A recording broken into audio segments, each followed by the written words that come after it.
Arkadaşlar bizim evin kapısında ciddi bir problem var. Kapıyı her açtığımda bir ses geliyor. Bakın şimdi size gösteriyorum.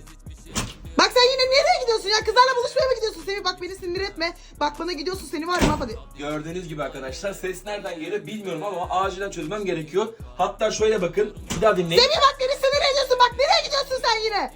Bak kızlarla alışverişe gidiyor. Bak yine Allah'ım bak bir de kızları. Sesin nereden geldiğini bulamıyorum. Ciddi problem var. Hatta kapıcı falan varsa aranızda gelsin çünkü bu sorun... Bak Allah'ım bak giymiş siyah gömleğini, bak sen kızlara yakışıklı olmaya mı çalışıyorsun? Beni sinir ediyorsun, bak beni sinir ediyorsun, saçlarını dikmiş öyle bak saçlarını. Çözemedim gitti ya. Bu kadın milletinden kurtulmadı abi.